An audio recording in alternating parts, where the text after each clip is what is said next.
Millionaire CEO walked in with his fiancée. Heart stopped when he saw his ex receiving graduation degree, holding their son. Hi, my beautiful family. Welcome back to Mr. Peter Stories, your own family story channel. May the heavenly God bless each one of you with endless love, unshakable strength, and a heart that overflows with kindness and grace. May every woman in our family feel honored, respected, and cherished, for she is the foundation of life and the source of endless warmth. May your homes be filled with laughter, your hearts with peace, and your lives with blessings that never end. This Christmas, may joy touch every corner of your life. May love unite us even more, and may we all walk together in harmony, guided by His light. May every challenge turn into strength, every tear into hope, and every prayer into miracles. If your heart is true, like the video. If your love is real, write, "I am with Mr. Peter." Todd Murphy had learned to live with ghosts, but he never expected to see one walk across a graduation stage holding his son's hand. The university auditorium buzzed with restless energy, packed with families clutching flowers and cameras. Todd sat in the reserved donor section near the front, his business partner Lawrence beside him. They had contributed enough money to name the new engineering building.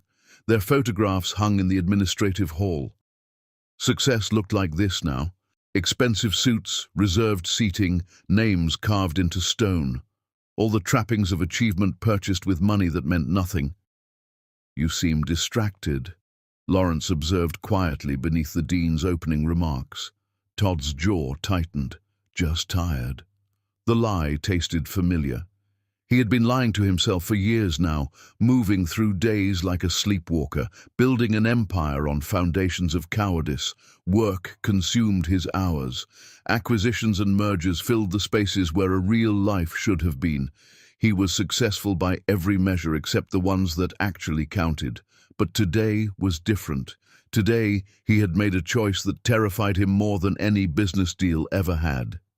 3 weeks ago, during another sleepless night in his downtown penthouse, Todd had pulled up the university graduation roster. He told himself he was just curious, just wondering if she had ever finished school after everything that happened. His fingers had trembled as he scrolled through hundreds of names until he found it. Nicola Danielle Carey, Bachelor of Public Health. His heart had stopped. His hands had shaken so badly he dropped his phone. She had done it. Despite everything he had put her through, despite the obstacles he had created, she had finished school. Now the dean was calling names alphabetically. Graduates crossed the stage in their black gowns, accepting diplomas earned through years of sacrifice Todd could barely imagine. His breathing grew shallow as they progressed through the alphabet. Baker, Brennan, Burke, Caldwell. Nicola Carey. Time fractured into pieces Todd could not catch. She appeared from the wings with quiet dignity, her graduation gown flowing as she walked. But she was not alone. A small boy walked beside her, his hand clasped tightly in hers, his miniature suit jacket slightly too big for his thin shoulders. The child moved carefully, each step deliberate, his dark curls catching the stage lights. Todd forgot how to breathe. The boy was young, maybe kindergarten age. His skin was a beautiful deep brown like his mother's. His posture was straight despite obvious nerves. And his face, dear God, his face. Todd saw his own features reflected there with devastating clarity. The exact shape of his eyes, the set of his jaw, the way his small eyebrows drew together in concentration. The auditorium erupted in warm applause. People loved this image. A single mother graduating with her child, perseverance personified. Todd heard none of it. The world had narrowed to that stage, to Nicola accepting her diploma with one hand while refusing to release her son with the other. She smiled down at the boy with such fierce protective love that it felt like a knife between Todd's ribs. She looked different than his memories allowed. Older, yes, but also harder. Refined by fire into something stronger than what he had known. Still heartbreakingly beautiful, But now the beauty had sharp edges, a warning that she had survived what should have destroyed her. Then Todd saw the man waiting at the bottom of the stage. He was tall and powerfully built, wearing medical scrubs under a casual jacket, like he had come straight from work. When Nicola descended with the boy, the man lifted the child effortlessly, settling him against his hip with practiced ease. Then he kissed Nicola. Not a quick, congratulatory peck. A real kiss, deep and genuine, the kind that spoke of years of intimacy and complete trust. That was when Todd saw the ring. The engagement ring on Nicola's left hand caught the lights as she wrapped her arm around the man's neck. Diamond modest, but clearly chosen with care and love. The three of them stood together like a photograph of everything Todd had destroyed: complete family, hard-won happiness, a life built from ashes. "That's her," Lawrence said quietly. Not a question, a statement of fact. Todd could not form words, could not move, could only watch as Nicola's mother Geneva joined them, with tears streaming down her weathered face. Geneva embraced her daughter, then lifted the boy from the other man's arms to cover his face with kisses. The child laughed, that pure sound of joy only children possess, and something cracked inside Todd's chest. More names were called, more graduates crossed the stage toward futures they had earned. The ceremony continued because the world did not stop for private devastation. It never had. "We should leave," Lawrence suggested carefully, noting Todd's white knuckles gripping the armrest. Todd shook his head. He could not move, could not look away from the exit where they had disappeared. His son, their son, the child he had never met, never held, never acknowledged, walking away, calling another man father. His phone buzzed insistently in his pocket. Vanessa Klein, his fiancée, texting about wedding cake tastings and venue walkthroughs. Their wedding was 8 weeks away, invitations ready to mail, deposits paid. His parents thrilled about the merger of two powerful families, the strategic alliance dressed up as romance. Vanessa was successful, beautiful, ambitious. Everything that looked right on paper. Their engagement made perfect sense to everyone except Todd, who felt nothing when he looked at her. No passion, no connection. Just the grim recognition that he was making the same mistake again, choosing what appeared correct over what was real. But when Todd closed his eyes, he saw Nicola's smile aimed at someone else. Saw his son sleeping against another man's shoulder. Saw the ghost of the life he had murdered rising up whole and healthy and moving forward without any space for him in it. "Todd." Lawrence's voice held warning now. "Whatever you're thinking, don't do it." "I'm not thinking anything. You're thinking about going after her. I can see it in your face. Don't. She's moved on. She's happy. You have Vanessa. You have the company. Let this go." Todd stood abruptly, his chair scraping against floor, loud enough that nearby donors glanced over with disapproval. "I need air." He pushed through the crowded auditorium, ignoring murmured congratulations from other benefactors who recognized his name from the donor wall. Outside, the spring evening felt thick and suffocating despite the gentle breeze. Families gathered in celebration on the lawn, taking photographs, making dinner plans, living normal, happy lives that seemed impossible now. Todd walked until he found empty steps behind the building where no one would see him. He sat down heavily, expensive suit wrinkling against stone, and tried to remember how to breathe around the weight crushing his lungs. When had he become this person? When had he learned to walk away from the only thing that had ever truly mattered? He knew the exact moment, could trace the trajectory of his cowardice back to a single night, a single hospital room, a single choice that had detonated his entire existence. Nicola had been bleeding. The pregnancy, everyone said, was too early, too risky, too complicated. She had called him from the emergency room, her voice small and terrified in a way he had never heard before. "Todd, please come. Something is wrong. I'm scared. The doctors say I might lose the baby." He had driven to Sacred Heart Hospital in a daze, hands numb on the steering wheel. Found her in a curtained bay in the ER, IV in her arm, beautiful face grey with fear and pain. The nurse had been kind but clinical, explaining severe cramping and bleeding, monitoring required. The next day would determine if the pregnancy was viable. Todd had sat in the plastic chair beside her bed while machines beeped warnings and medical staff came and went with sympathetic expressions. The doctor had been blunt, a tired man at shift's end with no time for softening hard truths. High-risk situation, possible miscarriage. We'll monitor closely but understand the next few weeks are critical, no guarantees. And Todd had looked at Nicola, really looked at her, and seen his entire future collapsing. Saw his parents' disappointment, saw his inheritance threatened, saw the partnership at his father's firm evaporating, saw everything he had worked toward dissolving because of one night, one mistake, one complication he had never planned for. "I can't do this," he had whispered. Nicola had turned to him, eyes huge in her pale face, IV tubing trailing from her arm. "What?" "This is too much. I need time to think. I'm not ready for this. Todd, I'm scared. Please don't leave me here alone." But he had.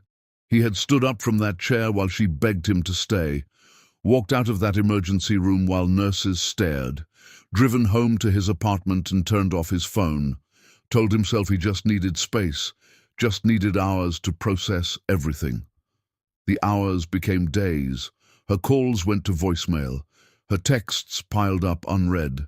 His parents invited him to dinner and he went, sat there eating expensive food while Nicola lay alone in a hospital bed carrying his child. When his mother asked if he was seeing anyone seriously, he said no. When he finally returned to Sacred Heart after 3 days of silence, the nurse told him Nicola had been discharged. Her mother had checked her out, taken her home. When Todd tried calling, her number was blocked. He went to her apartment and found it empty, a for rent sign posted. Geneva refused to tell him where they had gone. Eventually, Todd stopped trying, convinced himself it was for the best, told himself the pregnancy had probably ended anyway, and Nicola just needed space to heal. He went back to work, accepted the partnership, made his parents proud. And the whole time, his son had been growing inside her, being born, learning to walk and talk, living a whole life Todd knew nothing about. Now that child was calling another man father, and Nicola was marrying someone who deserved her. Todd's phone rang. Vanessa. He declined the call and immediately received a text. "Where are you? The wedding planner has been waiting 40 minutes. He stared at her name on the screen, then typed back, "Cancel it." 3 dots appeared, disappeared, appeared again. His phone rang immediately. He let it go to voicemail. The sun was setting now, painting the campus in gold and amber. Families continued departing, cars streaming toward celebrations Todd would never be part of.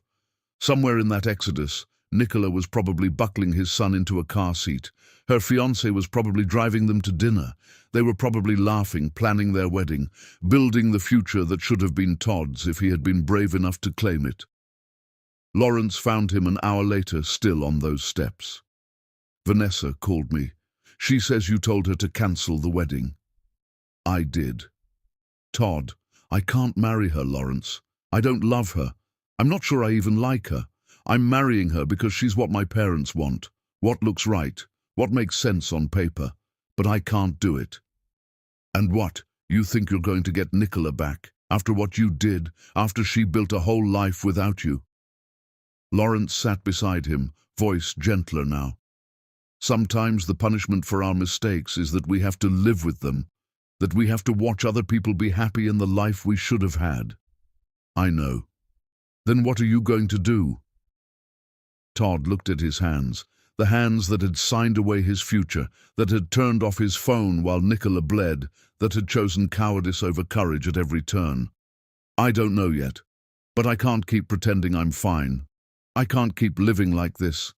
"Then figure it out. But don't hurt her again. She survived you once. Let her stay, survived."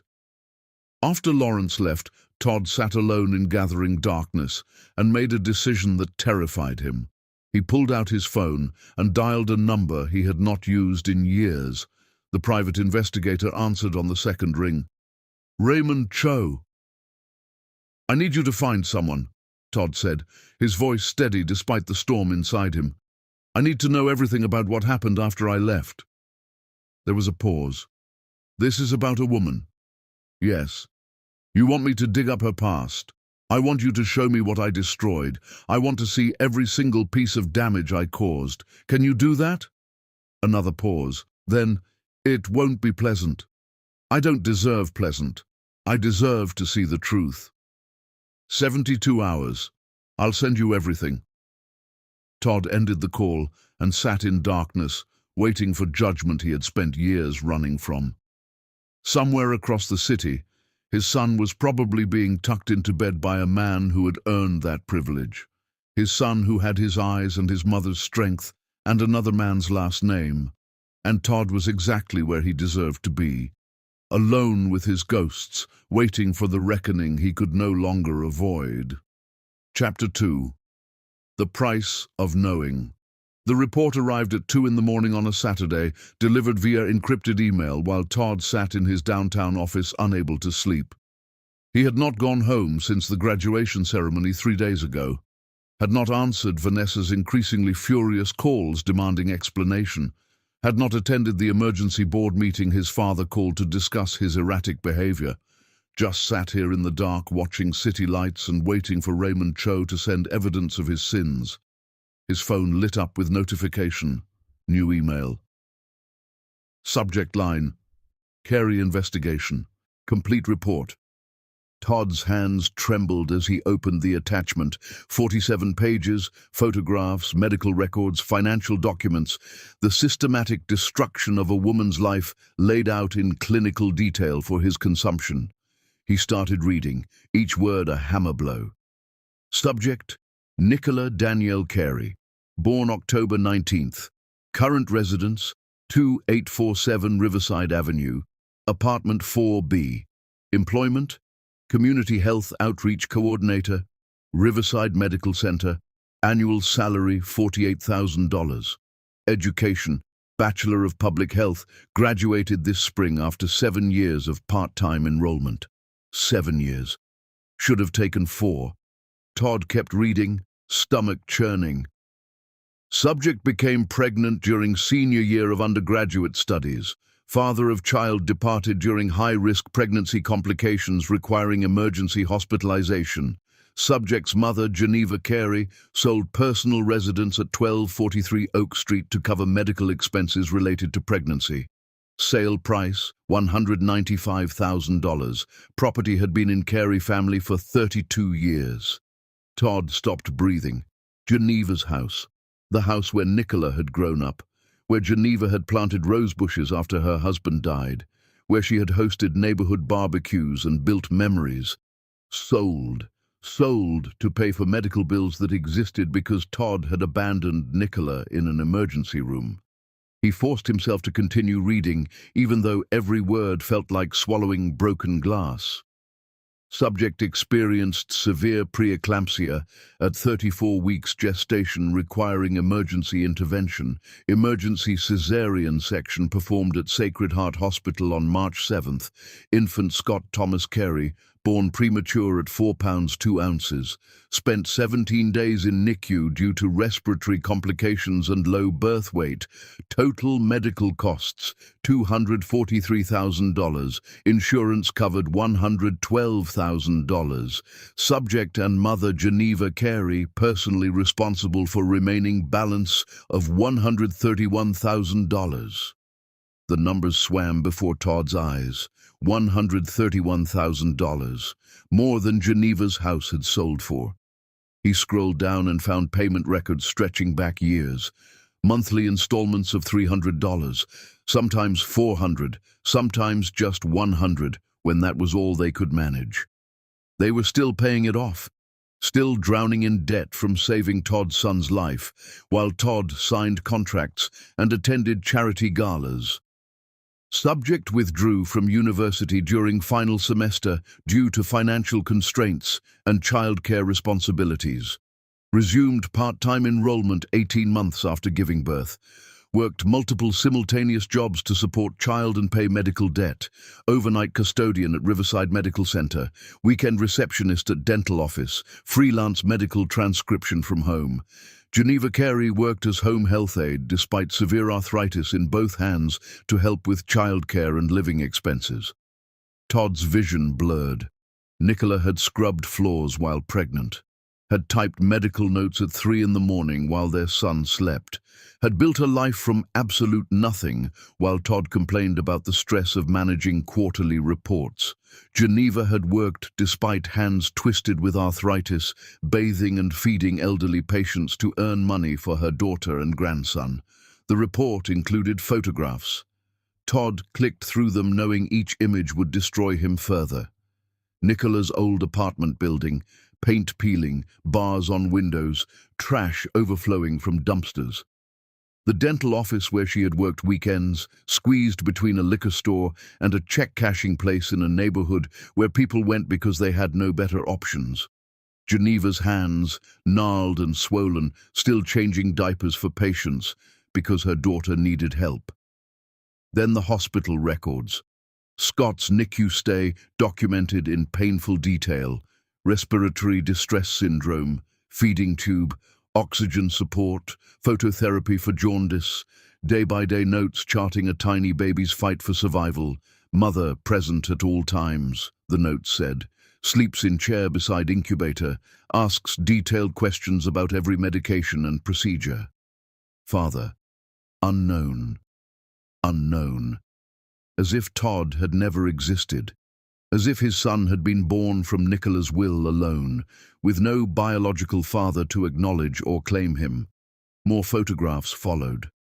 Scott as an infant, thin and fragile-looking, tubes and wires attached to his small body.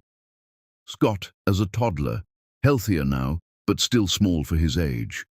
Scott starting kindergarten in clothes that were clearly second-hand, but meticulously cared for, every button sewn tight, every stain scrubbed clean. Then recent photographs, the ones Raymond had taken over the past 3 days, Nicola and Scott at a park, her pushing him on swings while he laughed with pure joy. Scott at school pickup, running into Nicola's arms like she was his entire world. The two of them at a grocery store, Scott helping put items in the cart, both of them counting change carefully to stay within budget. Normal moments, happy moments. A life that had not just survived Todd's absence, but had somehow flourished despite it. Then the man appeared in the photographs. Damien Ross, the report stated. Age 34. Pediatric nurse at Riverside Medical Center, Navy veteran honorably discharged after 8 years of service, no criminal record, no debt, excellent credit. Volunteers with children's hospital programs, teaching CPR and first aid, well liked by colleagues and patients. Has been in relationship with subject for approximately 3.5 years. 3.5 years. Longer than Todd had known Nicola. Longer than Todd had spent thinking about her before convincing himself to forget. The photographs showed Damien with Scott at a baseball game, both wearing matching team caps. Damien at Scott's school for career day, surrounded by children asking questions about being a nurse. Damien teaching Scott to ride a bike, running alongside with patient encouragement. Being everything Todd should have been and never was. The final page of the report contained information Todd had been dreading. Subject and Damien Ross became engaged 4 months ago. Wedding planned for September 12th at Riverside Community Center. Subject's mother, Geneva Carey, is enthusiastic about union, has publicly stated Damien is the son she always wanted. Scott Carey calls Damien Ross dad and appears to have strong, secure attachment to him. Subject appears happy and stable in current relationship. No indication she has any contact with or interest in biological father of child. Recommend client accept situation and move forward with own life. Todd closed the laptop and stood so fast his chair toppled backward. He made it to the private bathroom in his office just before he vomited. his body rejecting the truth it had been fed. When there was nothing left, he collapsed on cold tile and wept for the first time since childhood. He cried for Nicola scrubbing floors while 9 months pregnant, for Geneva selling her home and working despite crippling arthritis, for Scott fighting to breathe in a plastic box, his mother's face the only constant in a terrifying world, for all the birthdays and first words and midnight fevers Todd had missed, for the good man who had stepped into the role Todd abandoned and done it better than Todd ever could have. But mostly he cried for himself, for the realization that he was not the hero of this story arriving to fix his mistakes. He was the villain, the obstacle they had overcome, the cautionary tale Nicola probably told herself about why she should trust Damien, because at least he was not Todd. His phone rang, cutting through his breakdown. His father's name on the screen. Todd ignored it. Voicemail notification appeared. He played it on speaker, his voice echoing in the marble bathroom. "What the hell is going on? Vanessa's father called me. She says you cancelled the wedding. The board is concerned about your mental state. Clients are asking questions. You need to get your act together immediately and call me back. This is unacceptable." Todd deleted the message without responding. His father had been thrilled when Todd left Nicola all those years ago, had called it making the smart choice, had increased Todd's position at the firm as reward for choosing ambition over responsibility. His father's approval had been worth destroying the woman Todd loved and abandoning his unborn child. Another call, Lawrence this time. Todd answered because Lawrence at least deserved that much. "Where are you?" Lawrence asked without preamble. "Office. It's 2 in the morning. I'm aware." Silence stretched. Then, "Did you get the report?" "Yes." "How bad is it?" "Worse than I imagined, and I imagined it would be catastrophic." Todd's voice was hollow, scraped clean of emotion. "She almost died, Lawrence. The pregnancy almost killed her. Scott spent over 2 weeks in the NICU fighting to survive. They've been drowning in medical debt for years. Geneva sold her house, Lawrence, the house her husband built for her before he died, sold it to save my son's life while I was building an empire and pretending none of this existed. And you didn't know any of this." "I didn't want to know. I ran away and told myself she would be fine, that the pregnancy probably ended and she just needed time. I lied to myself for years because the truth was inconvenient." "What are you going to do?" Todd looked at his reflection in the bathroom mirror. Expensive suit rumpled, hair disheveled, eyes red from crying.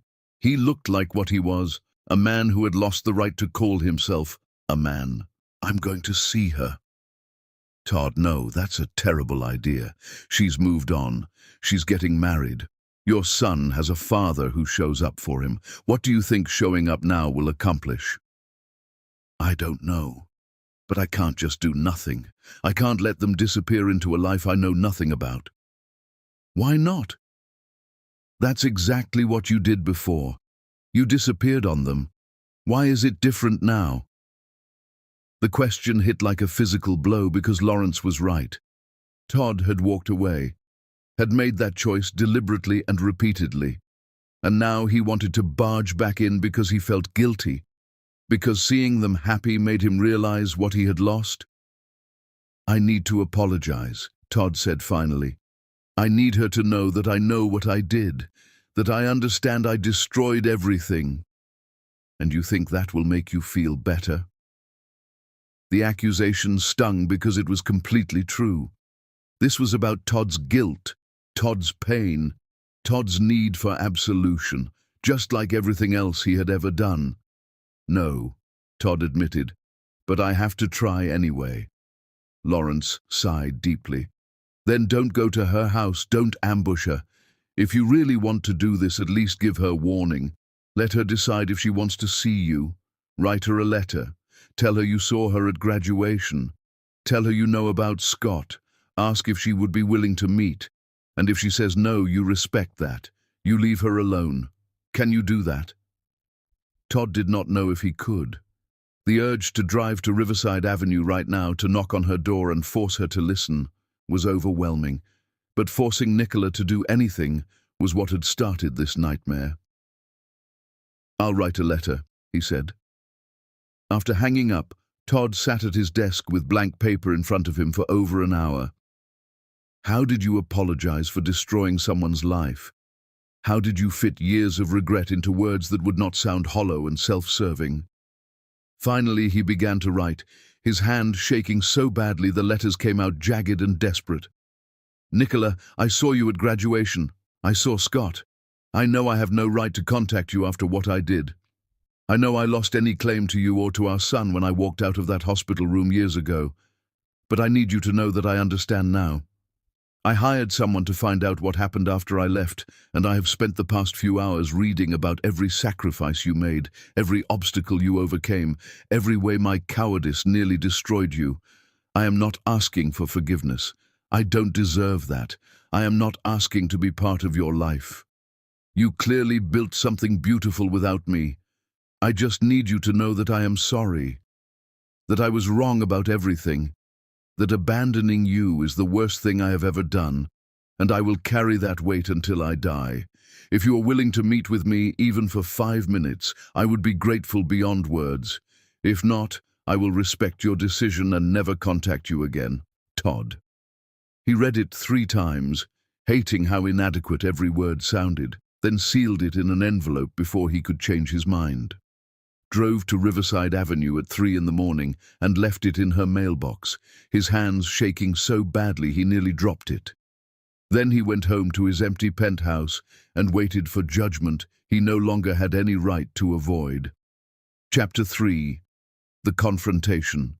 4 days passed like torture. Todd existed in a fog of his own making, unable to eat or sleep or focus on anything except his phone.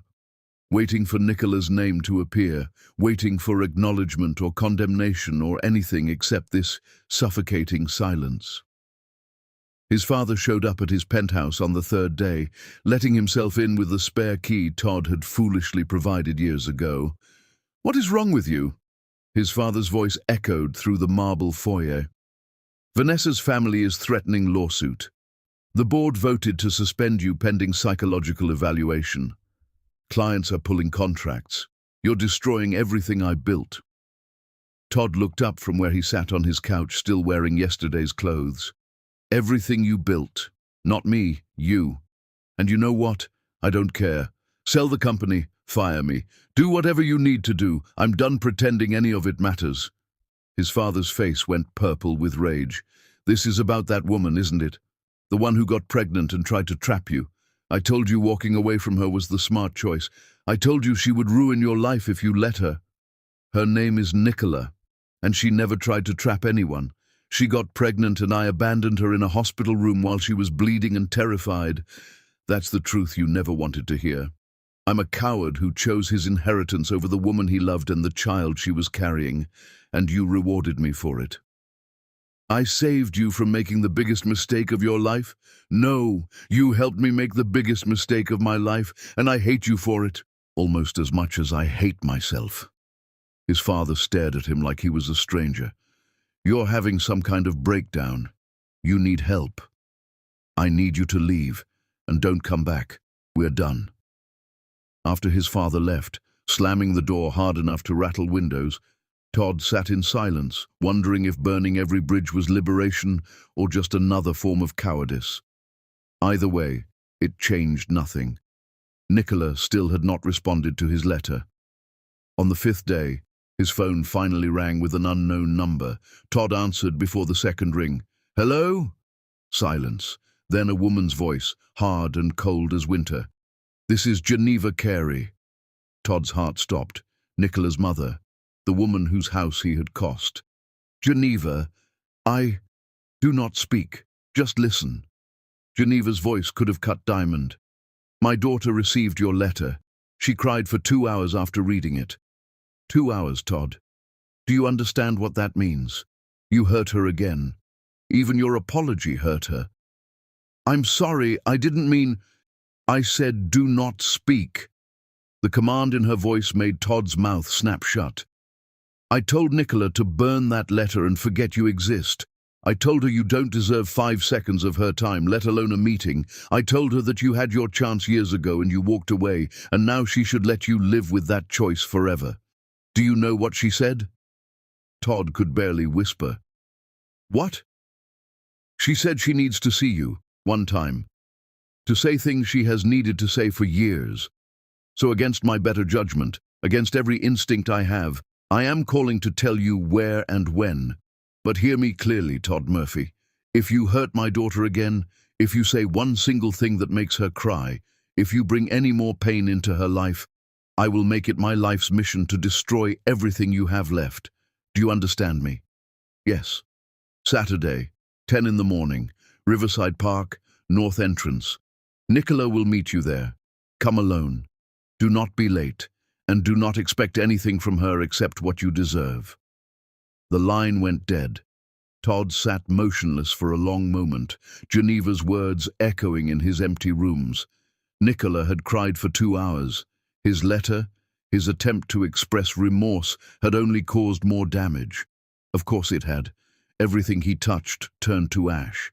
But she had agreed to see him. Why? What could she possibly want to say that a letter could not convey?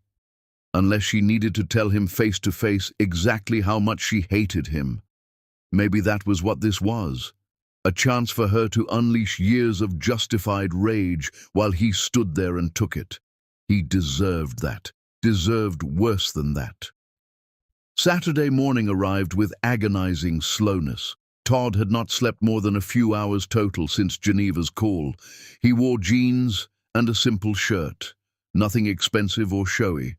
Drove to Riverside Park 30 minutes early and waited near the north entrance, his stomach in knots so tight he thought he might be sick.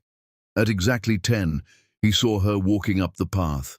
Nicola looked beautiful and untouchable in a simple sundress, her hair pulled back in a no-nonsense style, no jewelry except a watch, no engagement ring. She must have left it home deliberately. Her face was composed, but her eyes were hard as stone, years of pain compressed into that single expression. Todd stood up from the bench where he had been sitting, his legs unsteady. Nicola. She stopped about 10 feet away, maintaining distance like he was contaminated. I'm only here because I need you to hear certain things. After today, I never want to see you again. Agreed? Agreed. She took a breath, her hands clenched at her sides so tight her knuckles went white. When you left me in that hospital, I thought I was going to die. Not from the pregnancy complications. From the pain of realizing that the man I loved, the man I thought I was building a life with, valued his comfort more than my life. Do you understand that? I was bleeding and terrified and I begged you to stay with me, and you walked out anyway. Todd's throat closed. He nodded because he could not speak. The doctors stabilized me. I went home with my mother. The pregnancy continued somehow despite everything. I finished that semester in a daze, barely functional, just trying to survive each day without falling apart completely. Her voice remained steady, controlled, but Todd could hear the rage beneath it. Then I started showing. People asked about the father. I told them you had left. The judgment was immediate and brutal. Suddenly I was that girl, the stupid one who got knocked up and abandoned, the one who should have known better. Nicola, I'm so... I did not give you permission to speak. Her words were sharp as knives. You will listen. That is all you will do. Todd closed his mouth, shame burning through him like acid. I had to drop out of school because I couldn't afford tuition and childcare, couldn't work full days because of pregnancy complications. My mother sold her house to pay for my medical bills, the house my father built for her before he died. 32 years of memories sold because I needed emergency surgery and the insurance wouldn't cover everything. Each word was a hammer blow. Todd felt his knees weaken, but forced himself to stay standing, to bear witness to the destruction he had caused. I got a job cleaning offices at night, 8 months pregnant, scrubbing toilets in corporate buildings while you slept in your expensive bed. My mother got work as a home health aide, even though her arthritis was so bad she could barely hold a glass. We did whatever we had to do to survive what you did to us. Tears streamed down Todd's face now, but he made no sound, made no movement to wipe them away. Scott was born 6 weeks early, 4 pounds. He could fit in my mother's hands. They didn't know if his lungs would work properly, if he would be able to eat on his own, if he would have developmental delays from being premature. I sat beside his incubator for 17 days, wondering if my son would survive, wondering if God was punishing me for trusting you. Todd's chest felt like it was caving in, but he forced himself to keep listening, to absorb every word of her justified rage. He survived. And I decided that day that I would give him the best life possible no matter what it took, that he would never feel abandoned, never wonder if he was wanted, never question whether he was loved. So I worked 3 jobs. I went back to school part-time. I did everything humanly possible to build a stable life for him while you built your empire and pretended we didn't exist. She paused, her chest rising and falling with controlled breaths. When she continued, her voice was quieter but no less devastating. Then I met Damien. He was Scott's nurse when Scott got pneumonia and had to be hospitalized again. The medical bill for that nearly destroyed us financially. Damien noticed I was sleeping in a chair beside Scott's bed. Noticed I hadn't eaten in days. Noticed I was barely holding it together. He brought me food from the cafeteria. He explained every medication in language I could understand. He was kind when I had forgotten what kindness looked like. Todd's hands shook. He shoved them in his pockets to hide the trembling. We started talking, then dating. He met Scott and didn't run away screaming at the responsibility. He showed up for soccer games and school plays. He helped with homework. He was there when Scott had nightmares. He earned the right to be called father through years of consistent presence. Do you understand? He earned it. I know, Todd whispered, his voice breaking. You know nothing. You know facts on paper, statistics from a report. You don't know what it feels like to hold your dying child and have no one to share that fear with. You don't know what it feels like to work 16-hour days and still wonder if you can make rent. You don't know what it feels like to watch your mother sell her home because of your mistakes. You're right. I don't know. I will never know. And I hate myself for that. Nicola's expression didn't soften. Your self-hatred means nothing to me. I didn't agree to this meeting so you could feel better about your guilt. I agreed because I needed you to understand that my life went on, that I built something beautiful from the ashes you left, that Scott is happy and healthy and loved, that I'm marrying a good man who has never once made me question his commitment. I understand. Do you? Because you sent me that letter like it was some noble gesture, like apologizing would somehow fix the years of damage. But it doesn't fix anything, Todd. It just makes you feel like you tried, like you did something meaningful. It's completely selfish. The accusation hit its mark because it was completely true. The letter had been about Todd's need for absolution, not about what Nicola needed. You're right, he said, his voice barely audible. I am sorry for everything, for leaving you in that hospital, for not being there when you needed me, for Scott, for your mother's house, for every single way I failed you. I know sorry doesn't mean anything. I know it doesn't change what happened, but I need you to know that I understand what I did, that I see it clearly now, that I will carry this weight until I die. Nicola stared at him for a long moment, her eyes searching his face for something he probably didn't have to give. Finally she spoke again, her voice slightly less sharp. I don't forgive you. I want to be very clear about that. I will never forgive what you did to me and Scott. But I also don't want to carry this anger anymore. It's exhausting and it's poisoning me. So I'm choosing to let it go. Not for you, for me. Because I deserve peace after everything I've survived. You do deserve peace. You deserve everything good in this world. Then stay away from us. Let me marry Damien. Let Scott grow up with the family we've built without your interference. Don't disrupt our lives because you suddenly feel guilty after seeing us happy. Can you do that? Every instinct Todd had screamed to say no, to demand a chance to be part of Scott's life, to ask for something, anything, that would connect him to the child he had abandoned. But Nicola's eyes held no room for negotiation. She was giving him a gift, the gift of clear boundaries, the gift of knowing exactly what she needed from him. "Yes," he heard himself say, "I will stay away. I won't contact you again. I will let you live your life without me in it." Something flickered in Nicola's expression. Not gratitude, maybe just relief that he wasn't going to fight her on this. "Thank you." She turned to leave, then paused and looked back at him one final time. "I hope you find whatever it is you're looking for, Todd. I really do.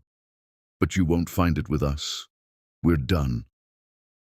Then she walked away, her sundress flowing in the morning breeze, leaving Todd standing alone in the park with nothing but his ghosts and his overwhelming regret.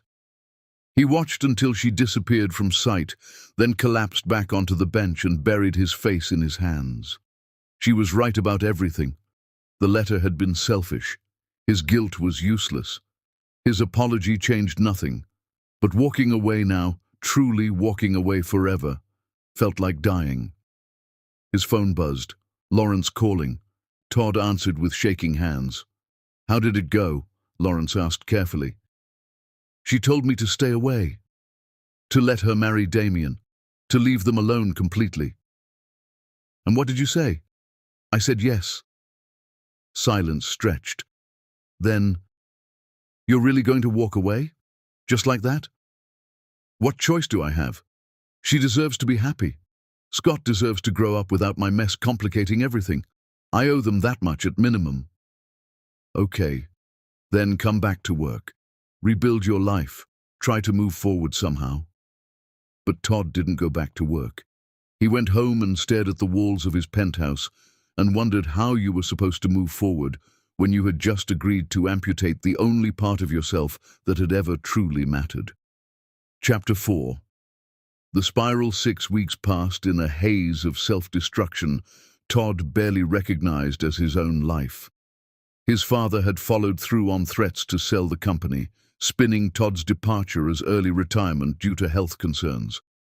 The truth was, Todd had become unemployable, showing up to the few meetings he attended disheveled and distracted, snapping at colleagues, walking out mid-presentation when anxiety overwhelmed him.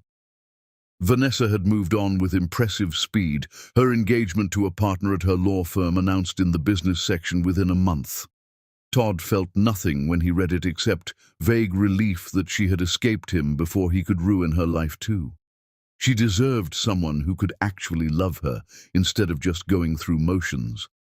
Lawrence called every few days with decreasing frequency, their conversations growing shorter as Todd provided less and less to work with.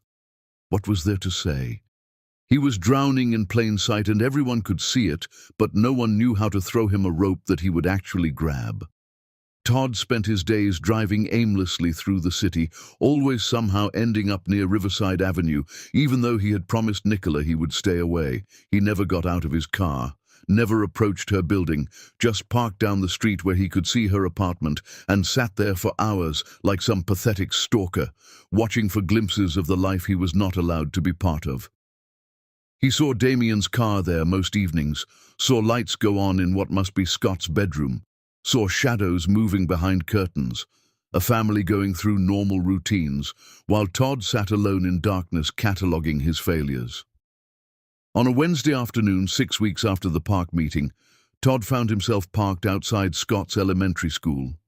He didn't remember deciding to drive there, didn't remember looking up the address, just found himself sitting across the street when classes let out at 3, watching children stream through doors to waiting parents. Then he saw Scott. His son wore a Batman backpack almost as big as he was, his face serious as he navigated the school stairs with careful steps.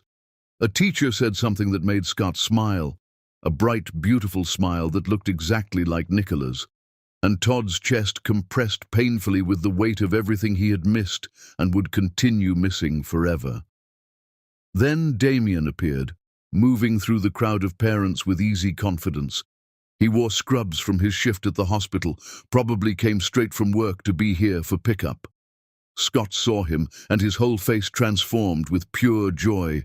The boy ran, backpack bouncing wildly, and launched himself at Damien, who caught him effortlessly and swung him up in a practiced motion that spoke of years of doing exactly this.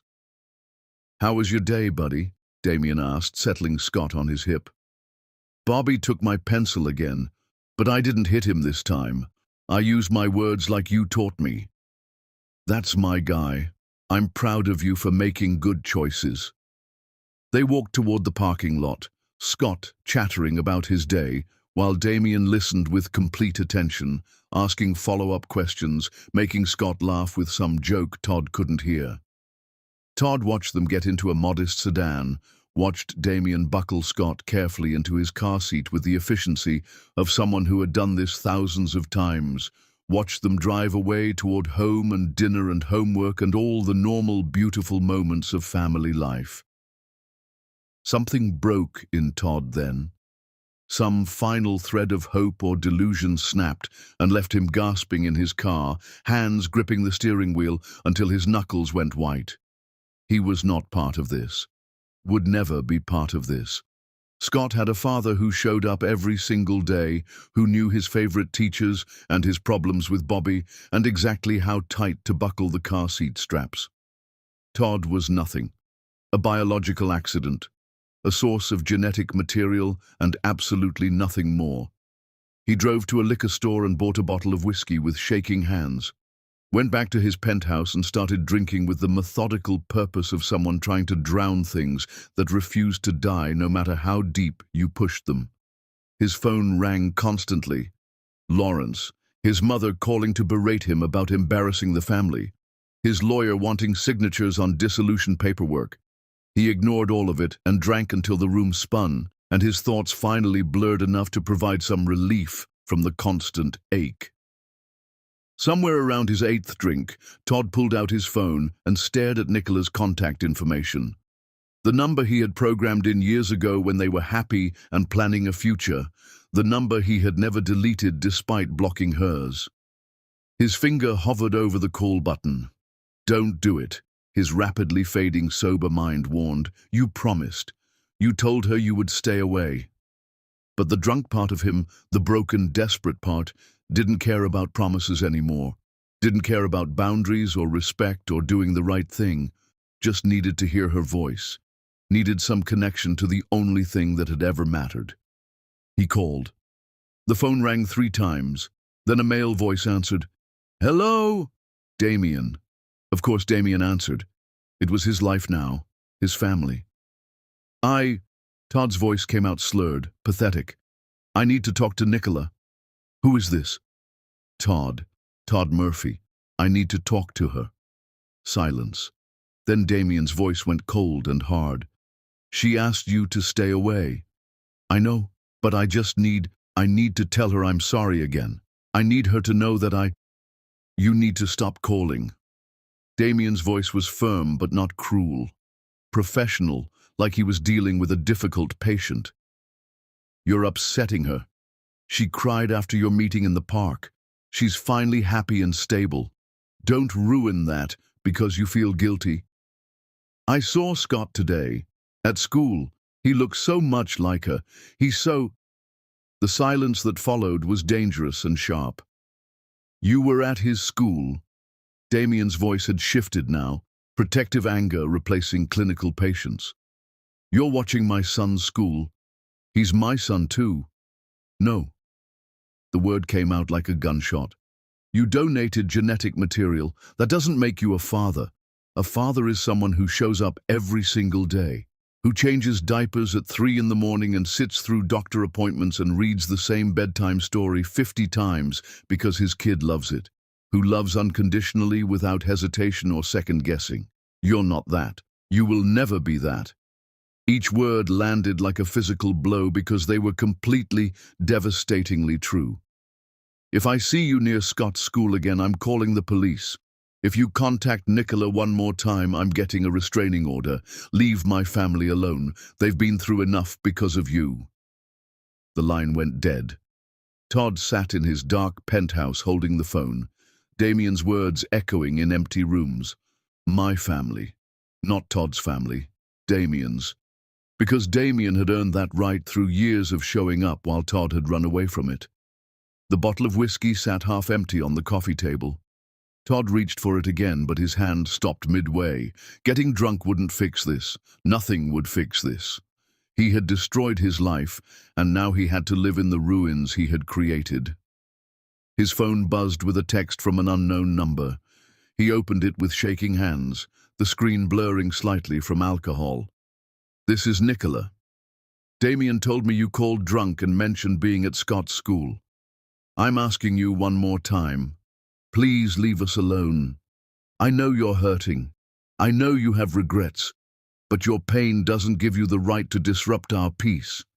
Scott is happy. I'm happy. Damien is good to both of us.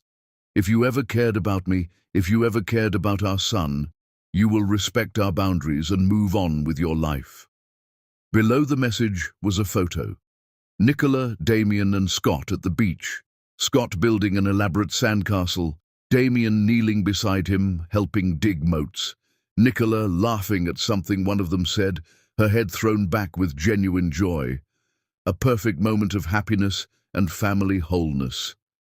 Todd stared at that photo for a long time, memorizing every detail. His son's smile, Nicola's joy, Damien's gentle presence in their lives. They were complete without him. They didn't need him. They were objectively better off without him complicating things. He typed back a single message with fumbling fingers. You're right. I'm sorry. I won't contact you again, I promise.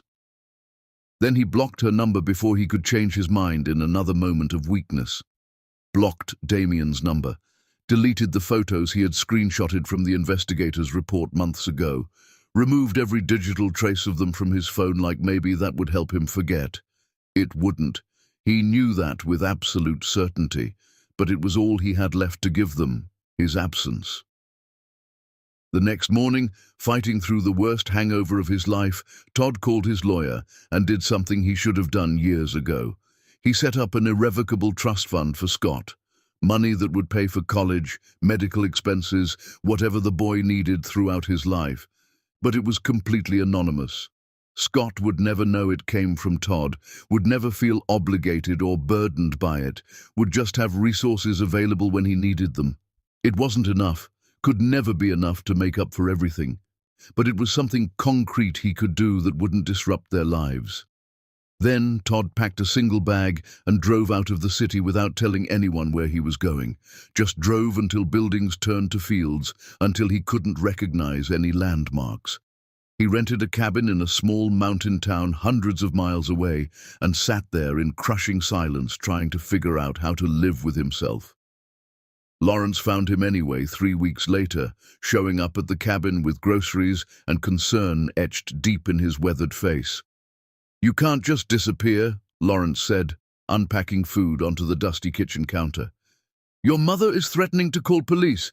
She thinks you've done something drastic. I'm fine. You're not fine. You're sitting alone in the woods punishing yourself. Maybe I deserve to be punished. Lawrence stopped unpacking and looked at him directly.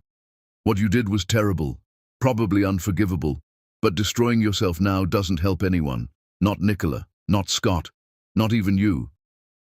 Then what am I supposed to do? Tell me how I'm supposed to wake up every morning knowing my son is out there calling someone else father, and that's the right thing, that him not knowing me is what's best for him. You accept it.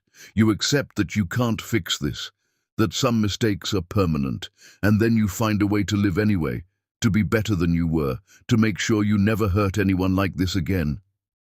Todd looked at his friend, this good man who had stuck by him despite everything. I don't know how to do that. No one does at first, but you figure it out anyway because the alternative is giving up completely. And despite everything, I don't think you're ready to do that. They sat in silence for a while, the only sound the wind through pine trees outside. Then Lawrence added quietly, Your father sold the company. He's retiring to Florida. Says he wants nothing to do with you anymore. Your mother sided with him. Todd felt nothing at this news. His parents had always valued reputation over relationship. Of course they would cut him off to preserve their standing. "Let them go," Todd said. "They were never really there anyway." "What about you? What are you going to do?" Todd thought about Scott's smile at school pickup, about Nicola's laughter in that beach photo, about Damien's patient devotion to a child who wasn't biologically his, but was his in every way that mattered. "I don't know yet, but I can't keep doing this. Can't keep torturing myself by watching their lives from a distance. I need to actually move forward somehow. Then come back to the city. I have a connection at a non-profit that works with homeless families. They need someone to run their grant writing program. It's not glamorous. The pay is terrible, but it's meaningful work helping people who actually need it."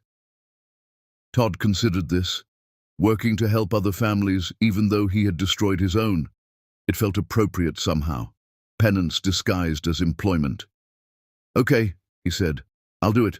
It took another 2 weeks before Todd felt ready to return to the city. He found a modest apartment in a neighborhood he had never lived in before, somewhere with no memories attached. Started the non-profit job and threw himself into work with intensity that bordered on obsessive. He managed programs for homeless youth, spent 14-hour days writing grants and organizing resources, worked until he was too exhausted to think about anything except sleep. It helped slightly. Having purpose that wasn't connected to his own pain, helping other people's children since he couldn't help his own, and he kept his promise, didn't drive past Nicola's house, didn't look them up online, didn't break his word again. The anonymous trust fund deposited money monthly, but that was his only connection to Scott's life. It should have been enough, should have brought some peace. But every night Todd lay awake in his empty apartment and wondered if this was it. If this was what the rest of his life looked like, working to help strangers while his own son grew up calling someone else father. And he had no answer except the same one he'd had since the beginning. Yes, this was exactly what he deserved. Chapter 5. The call 3 months passed in this new rhythm of penance and isolation. Todd worked himself to exhaustion at the non-profit, managing programs that helped families in crisis find housing and resources. The irony wasn't lost on him, spending his days helping keep families together when he had destroyed his own, but the work was meaningful, and he was good at it, channeling his self-hatred into something productive for once. He lived simply now. The penthouse was gone, sold to pay off debts from the company dissolution. His new apartment was small and sparse, just a bed and a desk and a kitchen he barely used. No photographs on the walls, no mementos, just empty space that matched the emptiness inside him.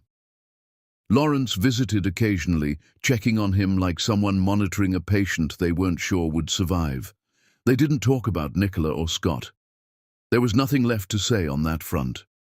Todd had made his choice to stay away, and he was sticking to it, even if it felt like dying slowly from the inside out. Then Geneva called. Todd stared at her name on his phone for 3 rings, his heart suddenly racing. Geneva never called. She had made her position clear, stay away from her daughter and grandson or face consequences. So why was she calling now? He answered on the 4th ring. "Geneva?" Her voice was shaking in a way he had never heard before. "Scott is sick." The world tilted violently. "What?"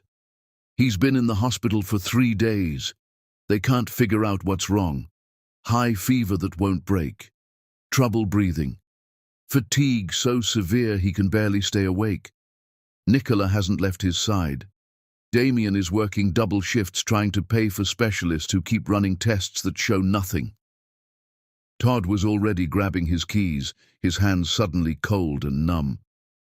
"What hospital? What room number?" "Sacred Heart, Pediatric ICU, room 412. "But Todd, wait, you need to understand something. Nicola doesn't know I'm calling you. She would be furious if she found out. But I need you to listen to me very carefully." "I'm listening."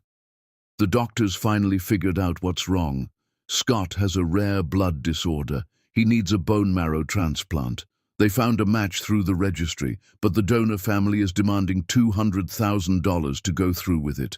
Insurance is calling it experimental and won't cover the full cost. We've scraped together maybe $70,000 between all of us. We're short $130,000, and the donor family says they won't wait.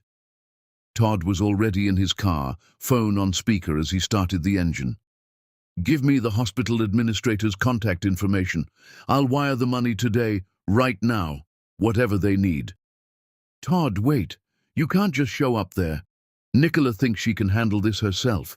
She's been calling every charity, every foundation, trying to raise money. If she sees you just appear with cash, I don't care what she thinks of me. My son needs a transplant and I have the money. I'm coming.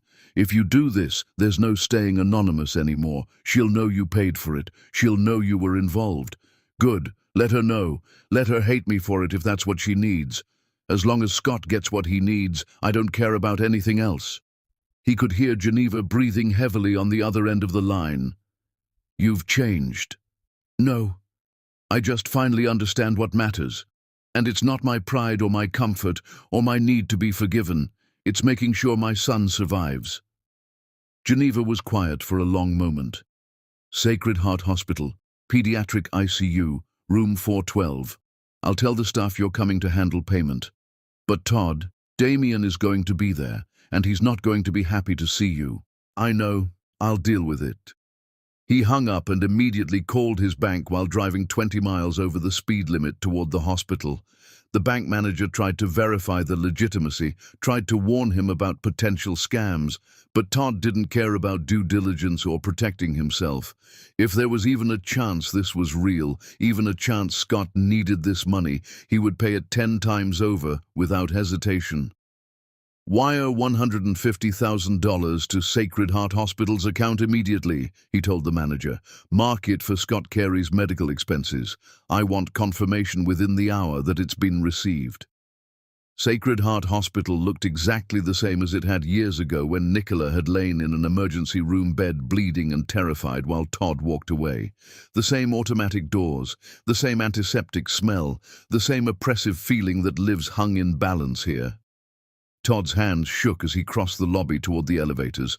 Pediatric ICU, 4th floor. He found room 412 and stopped outside the door, his heart hammering so hard he thought it might break through his chest. Through the small window in the door, he could see Nicola sitting beside a hospital bed.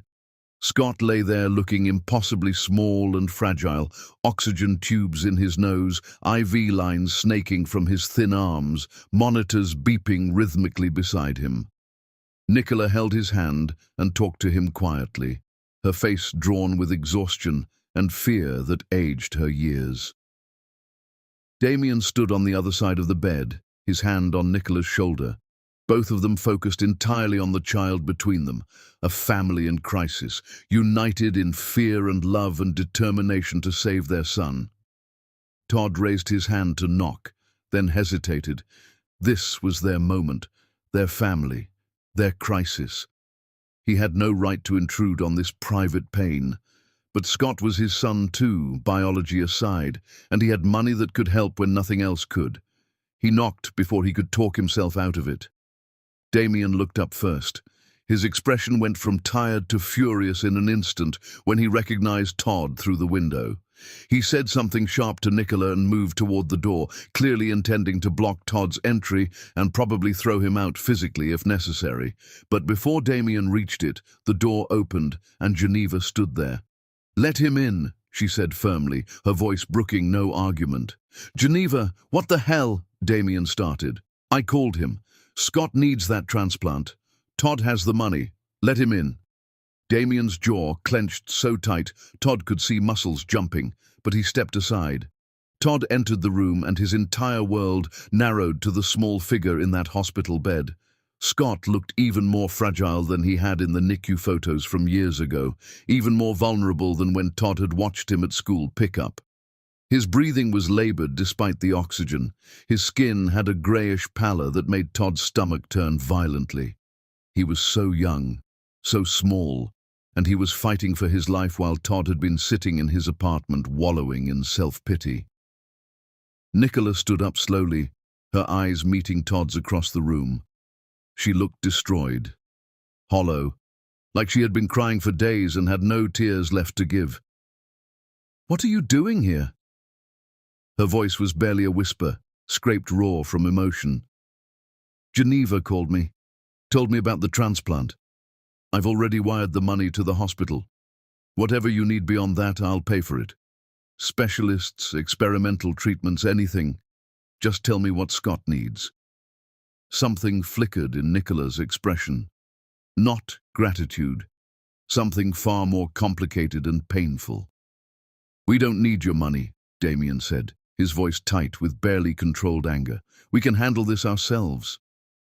"You don't have time to handle it," Todd said, still looking at Nicola rather than Damien. "The donor family wants payment immediately or they walk away. I have it. Scott can have his transplant today if you stop arguing with me and let me help." Nicola's eyes filled with tears that started spilling down her cheeks. "Why are you doing this?" "Because he's my son, and I failed him once. I won't fail him again." "He is not your son," Damien cut in, protective anger radiating from every line of his body. "You don't get to call him that. You lost that right years ago." "Damien." Nicola's voice was soft but commanding in a way that cut through the tension. "Give us a moment, please." Damien looked like he wanted to refuse, like he wanted to physically remove Todd from this room and this situation. But after a long moment where he clearly wrestled with himself, he nodded stiffly and left the room. Geneva followed behind him, shooting Todd a look that was part warning and part something else he couldn't quite identify. The door closed with a quiet click that sounded final. Nicola and Todd stood on opposite sides of Scott's bed, years of damage and pain between them, their dying child, the only thing connecting them now. "The money is already transferred," Todd said, breaking the silence. "You don't have to talk to me. You don't have to thank me. I'll leave right now if that's what you want, but please let them do the transplant. Please let me give him this chance." Nicola looked down at Scott, her hand still holding his small fingers so gently it looked like she was afraid he might break. When she spoke, her voice was breaking apart. "I thought I could do this alone. Thought I could fix everything by myself like I've been doing for years. But I can't fix this. I can't make him better, no matter how hard I try or how much I love him." She looked up at Todd, devastation written across every feature. "I'm so scared. I'm terrified that I'm going to lose him." Todd's careful control shattered completely. He moved around the bed without thinking and pulled Nicola into his arms. She stiffened for a moment like every muscle in her body was rejecting this contact. Then she collapsed against his chest and sobbed like her soul was breaking into pieces too small to ever put back together. Todd held her and felt his own tears falling into her hair, felt years of walls crumbling under the weight of shared terror and grief. "He's strong," Todd whispered, his voice rough with emotion. "He's your son. He's fought before and won. He'll fight again and he'll survive this." "You don't know that. You can't promise that." "No. But I know he has you, and Damien, and Geneva, and people who love him more than anything fighting for him with everything they have. That has to count for something. That has to tip the scales in his favor." They stood like that for a long time, holding each other beside their son's bed, connected by grief and fear and the terrible knowledge that love was not always enough to save the people you cared about most. Finally, Nicola pulled away and wiped her eyes roughly with the back of her hand. "Thank you for the money. I mean it. But after this, you need to stay gone. I can't handle having you in our lives. It hurts too much to have you here." "I know. I understand. I'll go. But I need you to promise me something first. Anything. Promise me you'll call if something changes. If there are complications with the transplant, if Scott gets worse, or if there's anything else he needs, promise me I'll know what's happening." Nicola hesitated, clearly torn between her need to protect herself and her terror for Scott. "I promise. Now go before Damien comes back and we have a fight in front of Scott." Todd looked down at his son one more time, bent and kissed the top of Scott's fevered head very gently, breathing in the smell of hospital soap and illness, and the particular scent that belonged only to this child he barely knew, but loved more than his own life. "Fight," he whispered against Scott's hair. "Please fight hard, Scott. You're stronger than you know." Then he walked out of that hospital room without looking back, even though every instinct screamed at him to stay. Damien was waiting in the hallway with arms crossed and expression murderous, a physical barrier between Todd and any further intrusion. "The money is in the hospital's account," Todd said before Damien could speak. "Do whatever you need to do for Scott. Get him the transplant. Save his life. I'm leaving now." He started to walk past, but Damien's voice stopped him cold. "Why?" Todd turned back. "Why what? Why pay for this? You could have just stayed gone. Could have let us struggle and drown and fail. Why come back now with money?" Todd met Damien's eyes directly, not flinching from the anger and suspicion he saw there. "Because no matter what role I have or don't have in Scott's life, he deserves every chance to survive. And if I can give him that chance, then I will.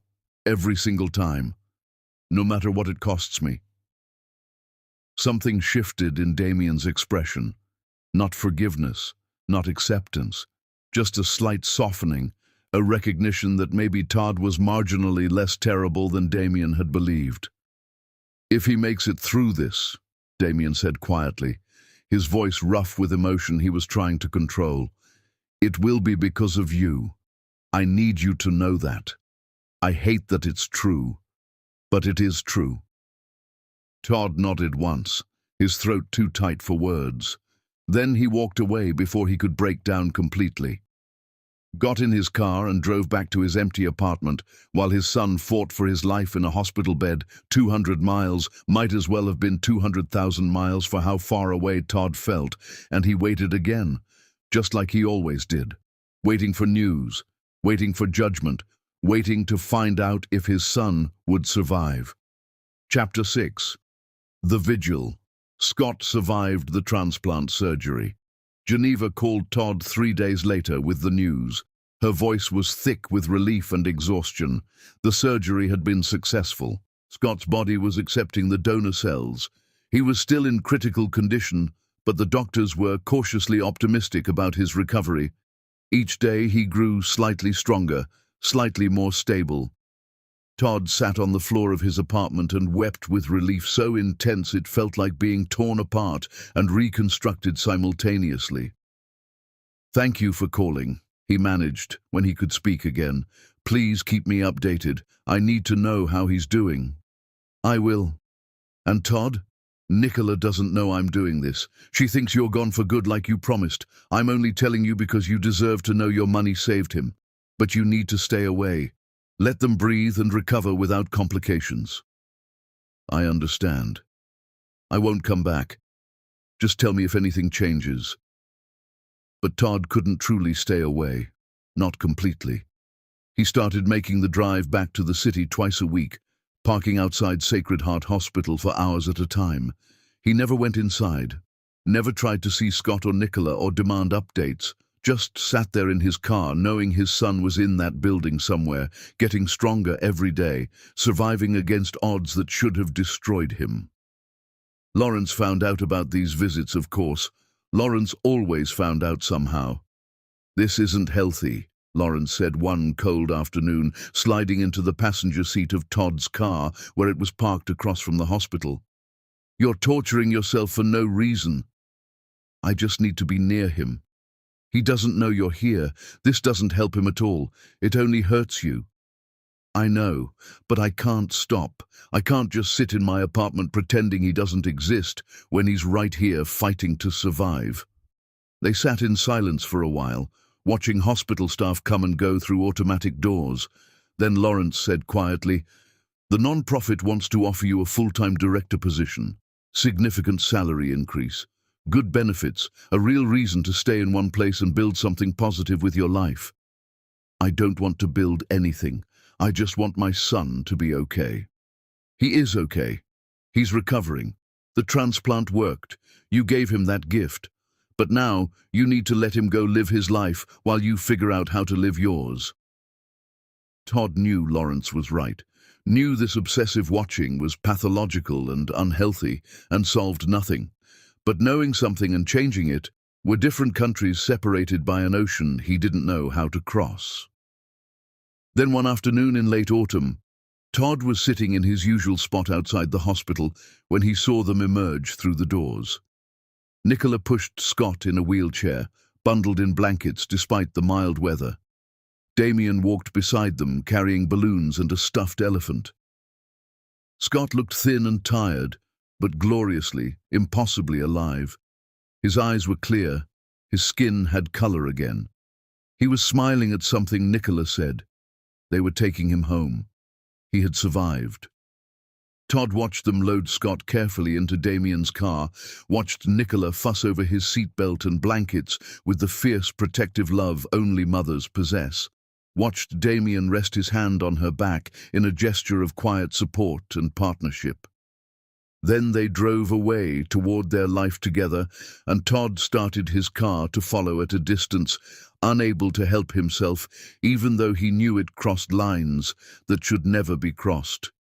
He knew it was wrong, knew it violated the promises he had made, but he followed them anyway, needing to see where they lived, what kind of home his son was going to, now that he was healthy again. They pulled up to a small house in a working-class neighborhood, not fancy or impressive, but clean and well-maintained. A bicycle in the driveway, flowers planted near the door that Geneva must have tended. Home in every sense that mattered. Damien carried Scott inside while Nicola gathered bags from the car. Geneva's car pulled up moments later and she rushed to help, her face bright with relief and joy and gratitude. Through the front window, Todd could see them settling Scott on a couch, piling pillows around him carefully, bringing him water and medication. A family taking care of their own, complete and functional, and not needing anything from the man sitting in his car down the street, watching like a ghost. Todd was about to drive away when Scott appeared in the window. The boy looked out at the street, his expression serious and thoughtful, and for one impossible moment, Todd thought maybe Scott saw him. Maybe somehow knew his biological father was out there watching and caring despite everything. Then Nicola appeared behind Scott and gently pulled him back from the window, probably worried about drafts or overexertion after surgery. The curtains closed, blocking Todd's view. Todd sat there for another hour before finally driving back to his cabin. The image of that house burned into his mind forever. That was where his son would grow up now that he had survived, where he would learn to ride that bicycle in the driveway, where he would do homework at the kitchen table and celebrate birthdays and become whoever he was meant to be. And Todd would not be part of any of it. That was the deal. That was what staying away meant. 6 months crawled past. Todd accepted the non-profit director position Lawrence had mentioned, took an apartment in the city proper, closer to work, but still far enough from Nicola's neighborhood that he wouldn't accidentally run into them. Threw himself into his job with intensity that bordered on manic desperation. He managed programs for homeless youth, spent 14-hour days writing grants and organizing resources, worked until he was too exhausted to think about anything except sleep. It helped slightly. Having purpose disconnected from his own pain, helping other people's children since he could never help his own beyond anonymous financial support. Then Geneva called again. "He's doing well," she said without preamble. "Fully recovered. Doctor says he can return to all normal activities. Nicola wanted you to know that your money gave him his life back." That's all I needed to hear. Thank you for telling me. There's something else. Geneva paused, clearly uncomfortable. Nicola and Damien are getting married next month. Small ceremony at Riverside Community Center. She specifically asked me not to tell you, but I thought you should know anyway. Todd closed his eyes and leaned back in his desk chair. Of course they were getting married. Damien had proven himself beyond any possible doubt. Had been there through the worst crisis imaginable and never wavered. He deserved to marry Nicola. deserved to legally become Scott's father. "Thank you for telling me," Todd said. "Tell Nicola I hope she's very happy, and I mean that sincerely. Are you okay?" "No, but I will be eventually. Maybe." After Geneva hung up, Todd sat at his desk until his assistant knocked to remind him about a donor meeting. He went through the motions, gave his presentation, made decisions about budget allocations, acted like a functional human being even though he felt hollowed out inside. That night he drove past Nicola's house without planning to and saw wedding decorations being delivered. Saw Nicola and Damien on the porch laughing about something while they unpacked boxes. Saw Scott run outside and hug both of them, looking healthy and whole and exactly where he should be. Todd drove away before anyone could notice him and went to a grief support group meeting even though his loss wasn't death. It was the living death of watching your child thrive without you, of knowing you had saved his life but lost any right to be part of it. "My son is getting a new father next month," Todd told the group that night. "Legally this time, and I'm the reason he needs one because I abandoned them years ago. Then I paid for his medical treatment when he almost died. Now I have to watch him grow up happy in a family I destroyed and then helped save from a distance. How do you live with that?" No one had answers. They never did at grief groups. But they listened with understanding born from their own losses, and listening was infinitely better than the silence of his apartment. The wedding day arrived. Todd told himself he would not drive past, would not torture himself by witnessing their happiness, but of course he did, because he had no self-control where they were concerned. He parked down the street from Riverside Community Center and watched guests arrive. Saw Geneva in a beautiful dress, her face radiant with joy. Saw friends and family file in with gifts and warm wishes. Saw Scott in a tiny suit that made Todd's heart crack, the boy's role as ring bearer evident from the small pillow he carried carefully. Then he saw Nicola. She wore a simple white dress, nothing extravagant or ostentatious, but she was the most beautiful thing Todd had ever seen. Damien waited at the entrance in his dress uniform, his face lit with joy when he saw her approaching. They embraced, kissed deeply, disappeared inside together toward vows and promises, and a future Todd would never be part of. Todd sat in his car, watching the door close behind them, and knew this was truly the end. Nicola was married now. Scott had a legal father. The family was complete and permanent and sealed against any intrusion Todd might have contemplated. He should have driven away immediately, should have let them have their day without his ghost haunting the periphery like some pathetic specter. Instead, he got out of his car and walked toward the community center, not to go inside, just to stand outside near the open windows and listen to the ceremony through them, to hear Nicola's voice saying vows to someone who deserved her, to witness from a safe distance the happiness he had made possible by leaving. The ceremony was short and genuine and full of warmth, lots of laughter from guests who clearly loved this couple. Scott's voice piping up at one point, with something that made everyone chuckle affectionately. Then music and enthusiastic applause as the couple was pronounced married. Todd turned to leave before anyone came outside for photographs, but a hand on his shoulder stopped him. He spun around and found himself face to face with Damien. The new groom stood there in his dress uniform, his expression unreadable and complex. They stared at each other for a long moment. Todd waited for rage, for accusations, for the confrontation he probably deserved for being here uninvited. Instead, Damien extended his hand. "Thank you," he said quietly, his voice steady despite the emotion underneath.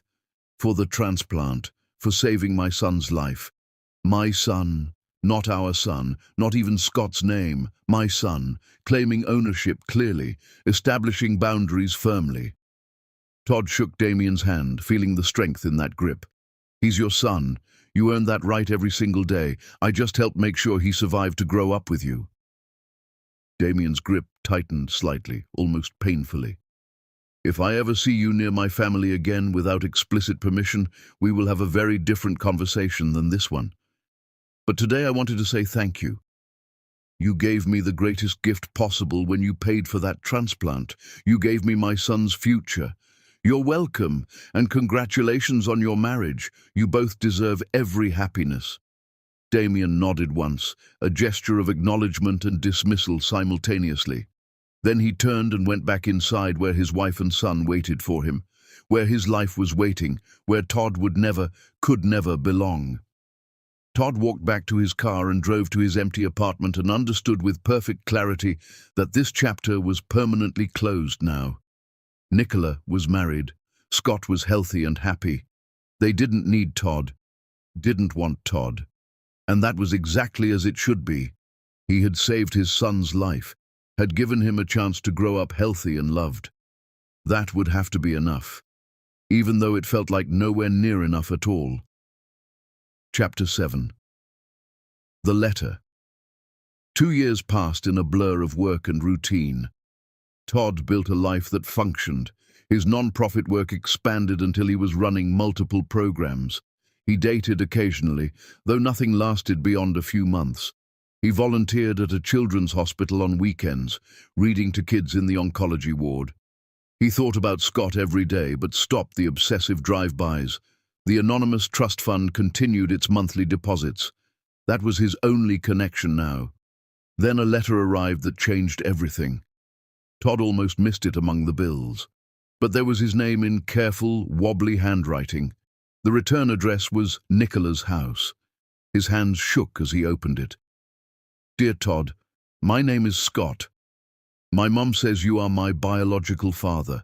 I didn't know about you until last week when I asked why my birth certificate has a different last name than my dad's. She told me the whole story, about how you and her were together when she got pregnant, about how you left, about how you paid for my transplant when I was sick. I've been thinking about this a lot. My dad, Damien, said I should do whatever feels right. He knows he's my real dad, but he said it's okay if I'm curious about where I came from. So I guess I am curious. I don't understand why you left. Mom says you were scared. I'm 8 and even I know that's a bad reason to leave someone. But you also saved my life. The doctor said I would have died without the transplant. Would you want to meet me? Not be my dad or anything. Damien is my dad. But maybe just talk. I have questions. Do I look like you? Do we have stuff in common? Are you sorry you left? You don't have to write back. Mom says I shouldn't get my hopes up. But I wanted to ask. Scott." Todd read the letter 5 times, hands trembling. His 8-year-old son had written to him, had questions, wanted to meet. He called Geneva. "Did you know about this?" he asked. "The letter?" "Yes." Scott wanted to write. Nicola tried to talk him out of it, but Damien said it was Scott's choice.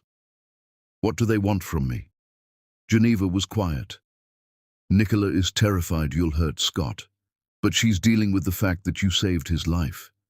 Damien isn't threatened. He just wants what's best for Scott. And Scott is curious. What do I do? Can you see Scott without trying to take a role you don't have? Can you answer his questions honestly? Can you accept this might be one meeting and nothing more? I can do those things. Then write him back. But if you hurt that boy, I will make you regret it." Todd sat down to write. "Dear Scott, thank you for your letter. I can't tell you how much it means. You ask if I want to meet you, and the answer is yes. But I want to be honest first. I did leave your mother when she needed me. I was scared and selfish and made the worst choice of my life. Your mother deserved better. You deserved better. Damien is your real dad in every way that counts. The man who shows up every day, who loves you, who was there when you were sick. That's what makes someone a father.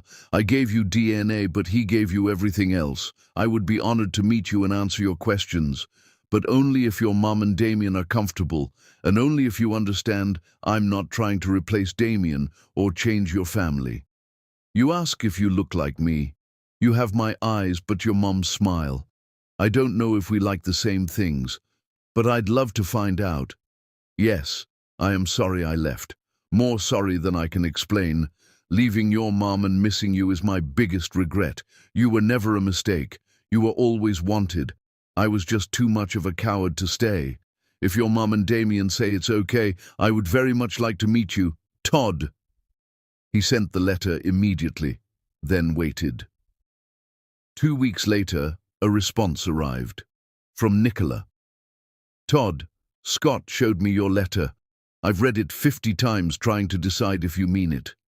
Damien and I talked for a long time. He's less worried than I am. He says Scott is old enough to understand complex truths and that meeting you might help him. So against my better judgment, we're agreeing to one meeting. Supervised, public location.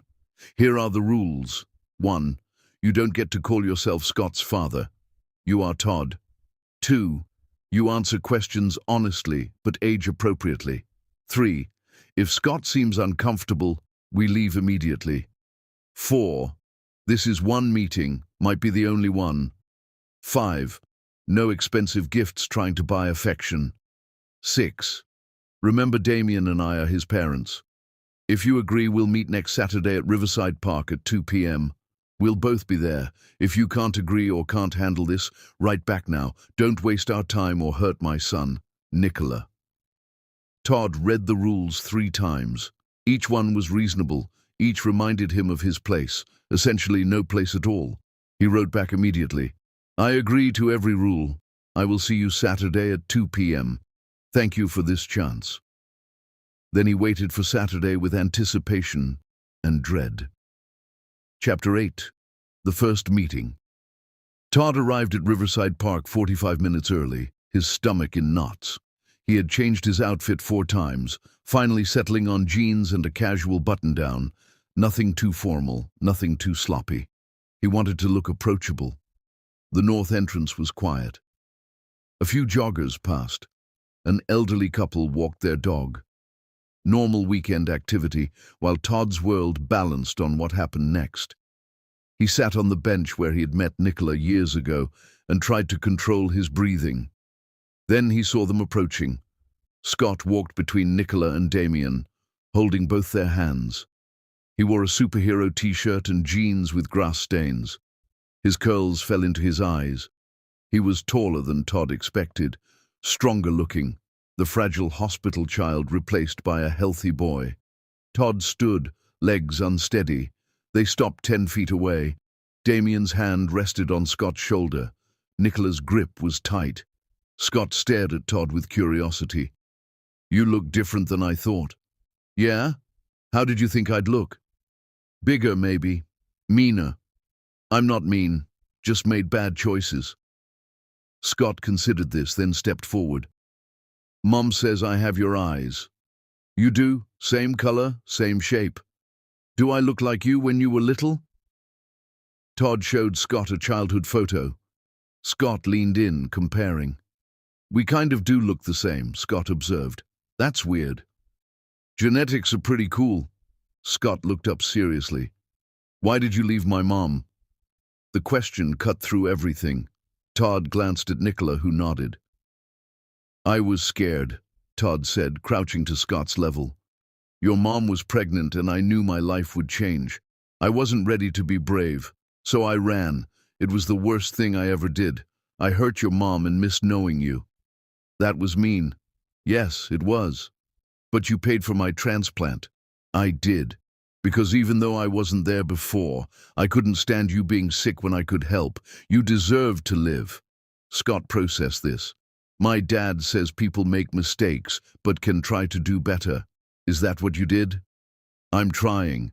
But trying doesn't erase the mistakes. Your mom and Damien were there every day. I just showed up once with money." "Money is important, though. Mom cried about it when I was sick." Nicola made a small sound. Damien's hand tightened on her shoulder. "Your mom is very strong," Todd said. "She kept you safe even when it was hard. That's real love, showing up every day. Like my dad does." "Exactly like Damien does." Scott glanced at Damien, who smiled encouragingly, then looked back at Todd. "Can I ask something else?" "Anything." "Do you wish you could be my dad? My real dad?" Todd's heart broke. He looked at this beautiful boy and knew he could lie. But Scott deserved honesty. "Part of me wishes I could have been," Todd said carefully. "But that's my guilt talking, not what's best for you. Damien is your real dad. He earned that every day. I gave you genetics, but he gave you everything else. So no, I don't wish I could replace him. I just wish I'd been brave enough to be there from the start." Scott seemed satisfied. He turned to Nicola. "Can I show him my scar?" Nicola hesitated, then nodded. Scott lifted his shirt, revealing the surgical scar. "This is from the transplant. It doesn't hurt, but sometimes it itches." Todd stared at that scar, evidence of how close he'd come to losing his son. "It healed really well," Todd managed. "The doctors said I was brave. I tried not to cry even though I was scared." "Being scared doesn't mean you're not brave. Being brave means doing hard things when you're scared. You are very brave." Scott dropped his shirt and looked at Todd intently. "If you could go back, would you stay? Would you not leave?" Nicola made a protest, but Scott waited for the answer. "Yes," Todd said simply. "If I could go back, I would never have left. I would have been there when you were born. I would have done everything differently. But I can't go back. I can only try to be better now." "Okay." Scott turned to his parents. "I'm ready to go now." Just like that. Meeting over. Scott had his answers. "Thank you for meeting me," Todd said. "You're welcome. Maybe we can do this again sometime, but not a lot." Before Todd could respond, Scott walked back and took his parents' hands. They turned to leave. Damien glanced back and mouthed, "Thank you." Then they were gone. Todd sat back down and cried quietly, releasing years of tension. He had met his son, answered questions honestly, seen Scott healthy and loved. It was more than he deserved. When he finally composed himself, he found Nicola waiting by his car. She stood with arms crossed. "That went better than expected. Scott is amazing. You and Damien did an incredible job." "Don't," she said sharply. "Don't compliment me like you had any part in who he became. You showed up for one conversation. I know I wasn't. You were being gracious, and you succeeded today. Scott likes you, which terrifies me." "Why?" "Because what if he wants more time with you? What if you become this thing that complicates everything?" Todd absorbed this. "What do you want from me?" "What I want is for you to have stayed years ago. But I can't have that. So I need you to understand that if you get more time with Scott, it's a privilege, not a right." "I understand." "Do you?" "Because Scott wants to see you again. He said so in the car. He wants monthly meetings. Damien said we should allow it. But I'm terrified you'll break his heart." "I won't." "You can't promise that. Your track record is terrible." She was right. "Then what do you want me to do?" Nicola stared at him. Then her shoulders sagged. "Show up," she said. "Every time Scott wants to see you, you show up. You don't cancel. And if you ever can't do that, tell me immediately so I can prepare him." "I can do that. I will. We'll see. Next month. Same place, same rules. Don't be late." She walked away. Todd stood there, understanding he'd been given something precious and fragile. It wasn't enough, would never be enough, but it was more than he deserved. And he would show up. Every time. Until Scott didn't want to see him, or until Todd's last breath. Chapter 9. The Pattern. 10 months passed in a rhythm Todd had never experienced. Structured connection with rigid boundaries that both sustained and devastated him. Once a month he met Scott at Riverside Park, always supervised, always with Nicola and Damien present, but gradually giving them space as Todd proved reliable. The meeting started at 30 minutes, but slowly expanded to an hour, sometimes 2 when Scott was engaged. Todd learned his son in fragments. Scott loved dinosaurs but only herbivores because plant eaters had to be smart to survive, which is cooler. He was excellent at math but struggled with reading. He had Nicola's competitive streak. He bit his lower lip when concentrating exactly like Todd did. They built things together, paper airplanes, Lego structures Scott designed, a wooden birdhouse Scott later installed in Damien's backyard, small projects that gave them something to do while talking. Scott asked questions constantly about Todd's childhood, his job helping homeless families, whether he had other kids, no, just you, whether he had a wife, no, whether he was lonely, yes, but that's my fault. Todd answered honestly, never sugarcoating. Slowly, something resembling a relationship formed, not father and son. Scott had a father, but something else neither had words for. The 10th meeting was in late autumn. Scott was 9, taller and more confident. They sat throwing bread to ducks while Nicola and Damien watched from nearby. "Can I tell you something?" Scott asked seriously. "Always?" "Kids at school made fun of me for having 2 dads. They said it was weird." Todd's chest tightened. "What did you say?" "I said my family is normal for me. Damien is my real dad and you're my biological dad. That's just how it is." Scott paused. "But it made me wonder if people think it's weird." "Do you think it's weird?" Scott considered it. "Sometimes. Like family tree projects at school, or when doctors ask about medical history. But mostly it feels normal." "Normal is different for everyone. Your normal includes a biological father who made mistakes and a real father who shows up daily. That's not weird, that's your story. My friend Tyler has 2 moms. He says families come in different types. Tyler sounds smart. He is. He's better at soccer than me." Scott threw the last bread. "Can I ask something weird?" "Yeah. Do you ever wish you could come to my soccer games? Not to replace my dad, just to watch." Todd's throat closed. He glanced at Nicola, who had gone still. "Honestly, yes. I wish I could watch you play and see your plays and be part of your daily life, but I understand why that can't happen. Your life is with your mom and Damien. I'm just someone you know sometimes. I don't get to be more. But you want to be." It wasn't a question. Scott was too perceptive. "Yes," Todd admitted. "I want more than I'm allowed. But what I want doesn't matter. What matters is what's best for you. And that's the family you have." Scott nodded, processing. Then, "Mom and Damien were fighting about you." "What?" "I heard them. They thought I was asleep. Damien said you've earned more time with me, that you've been showing up for almost a year and maybe I should spend time with you without them watching. Mom said no, that she doesn't trust you. They got loud." Todd felt sick. "I'm sorry they're fighting because of me. I know. But maybe my dad is right. You've come every month, never late, never cancelled. You answer hard questions. Maybe Mom should trust you a little. Your mom has every reason not to trust me. I destroyed that trust long ago. But people can change. You changed. You're not the same person who left."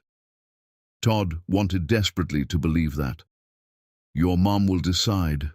Whatever she decides, I'll respect, even if it means stopping these meetings."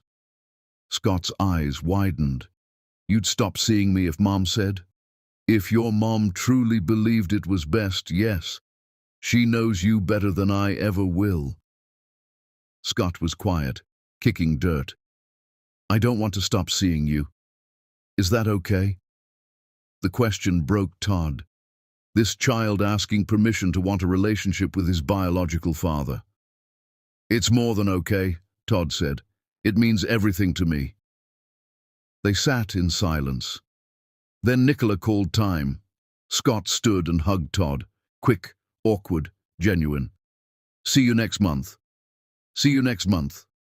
Todd watched them leave. His phone buzzed. "Nicola, we need to talk. Come to the house tomorrow at noon. Just you." Todd's stomach dropped. She was ending this. He responded, "I'll be there." That night, Todd lay awake, bracing for loss. Chapter 10. The beginning. Todd arrived at Nicola's house at 11:45, too nervous to risk being late. He walked up the pathway, noting small details. Scott's bicycle against the garage, Damien's work boots on the porch, a basketball hoop with a worn net. He knocked with shaking hands, Damien answered, expression neutral. She's in the kitchen. I'll give you privacy. He left, heading upstairs and closing a door firmly. Nicola stood at the counter pouring coffee, her back to him. Morning light caught her profile, revealing new lines around her eyes. "Sit," she said without turning. Todd sat at the kitchen table, hands clasped to hide their trembling. Nicola brought 2 mugs and sat across from him. For a long moment she just stared. "Scott told you Damien and I fought about you," she said finally. "He mentioned it. I'm sorry. I never meant to cause problems in your marriage." "You never mean to cause problems. You just exist, and everything gets complicated." She sipped coffee deliberately. "Damien thinks I'm being too controlling. He says you've proven yourself over 10 months and that Scott benefits from knowing you."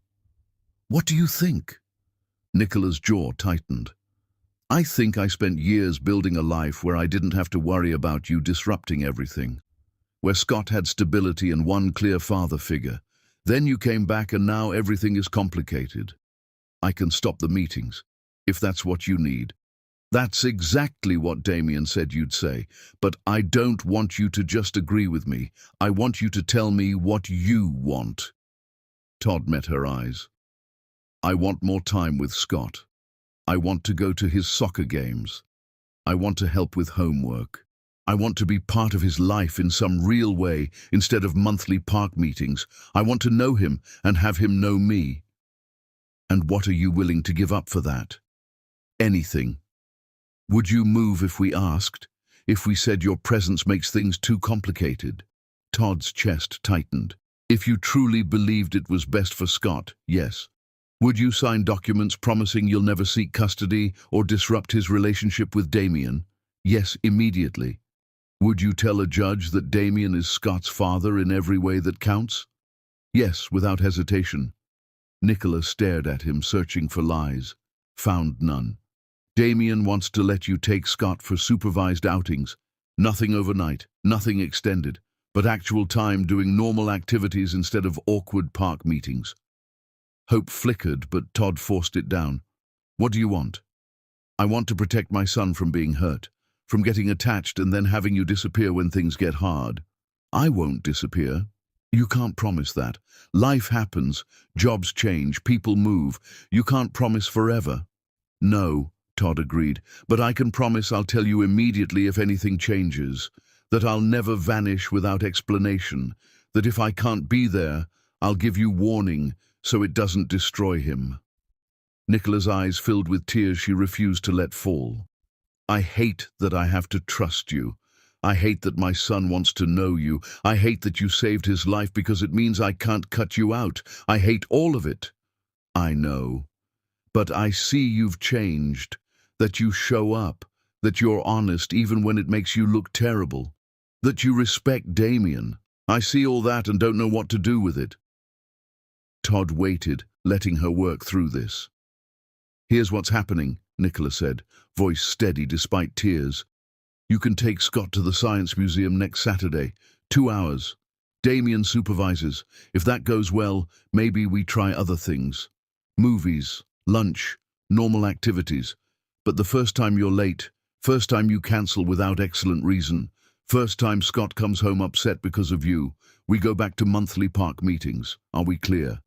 "Crystal clear. And you don't get to call yourself his father. You are Todd, his biological dad if he asks, but just Todd. Understood?" "Completely understood." Nicola wiped her eyes. "I'm doing this for Scott, not you. He deserves to know where he comes from. But if you hurt him, I will make you regret it." "I would deserve it." She stood. Todd stood too. "Saturday, 10 a.m. Children's Science Museum. Do not be late." "I'll be there at 9:45. Something flickered in her expression, almost amusement. "Of course you will."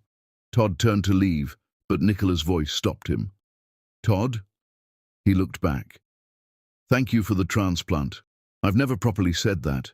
You saved Scott's life. I'll always be grateful for that, even if I can't forgive everything else." Todd nodded, not trusting his voice.